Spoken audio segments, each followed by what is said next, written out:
Welcome friend, আজ শর্মিজ কিচেনে আপনাদেরকে স্বাগত। আজ আমি আমার নতুন ব্লগ শুরু করছি। এখন আপনারা জানেন আমের সিজন চলছে, তাই আমি আপনাদের কাছে বানিয়ে নেব আমের শরবত। এই গরমের মধ্যে একটু শান্তি পাওয়ার জন্য আমের শরবত খেলে আমাদের খুব ভালো লাগবে। তার জন্য আমাদেরকে প্রথমে যেটা করতে হবে ওটা হলো খুব সুন্দর করে আম বেছে তুলে নিতে হবে। এরপরে ওই আমগুলোকে জল দিয়ে ধুয়ে নিতে হবে একটু। আমি দেখলাম আমার 3টে আম খুব বেশি হয়ে যাচ্ছে, তাই আমি একটা আমই কাটলাম। এইভাবে খোসা ছাড়িয়ে কেটে নিতে হবে আমটাকে। এবারে আমি জলটা গরম হতে দিয়ে দিয়েছি। এবারে ওর মধ্যে দিয়ে দিলাম একটুখানি নুন। এরপরে আমি একে একে আমগুলোকে দিয়ে গরম জলে একটু ভাপিয়ে নেব। আপনারা দেখতে পাচ্ছেন আমার আমগুলো সিদ্ধ হয়ে এসছে। এবারে আমি আমগুলোকে তুলে নেব এক একটা করে। দেখতে পাচ্ছেন আপনারা আমগুলো ঠান্ডা হয়ে গেছে। এবারে একটা চামচ নেব আমরা, ওই চামচের সাহায্যে খুব সুন্দর করে শাঁসটাকে আমরা বের করে নেব আমের। এবারে আমি এই প্লামটাকে দিয়ে দেবো গ্রাইন্ডারের মধ্যে।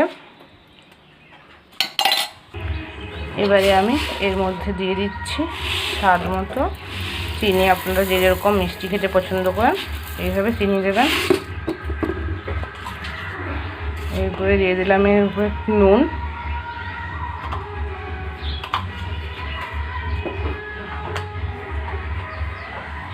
এবারে এটাকে খুব ভালো করে গ্রাইন্ড করে নেব। গ্রাইন্ড করার আগে একটু জল মিশিয়ে নিতে হবে। আপনারা দেখতে পাচ্ছেন গ্রাইন্ড হয়ে গেছে। এবারে এটাকে আমি রেখে দিচ্ছি একটা বাটির মধ্যে। এবারে এটাকে আমরা ফ্রিজে স্টোর করেও রাখতে পারি। তাহলে কি হয়, যখন ধরুন কেউ ইমার্জেন্সি আমাদের বাড়িতে চলে আসলো, তাহলে আমরা এটা দিতে পারি। এবারে আমরা একটা গ্লাসের মধ্যে জল দিয়ে দিলাম।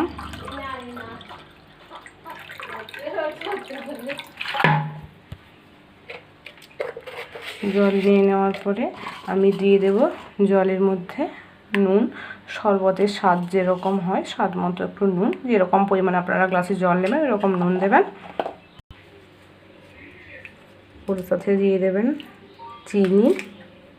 এবারে আমরা চিনিটা দেওয়ার পরে এই যে আমাদের আমের বাটাটা যেটা রয়েছে, যেটা আমরা গ্রাইন্ড করে নিয়েছি, ওইটাকে দিয়ে দিলাম 2 থেকে 3 চামচ। কেউ যদি বেশি টক খেতে খুঁজেন তাহলে এর চেয়ে বেশি দেবেন, তো আমি সবসময় প্রেফার করি 2 থেকে 3 চামচ।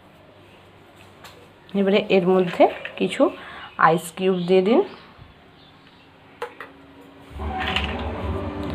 তার সাথে পুদিনা।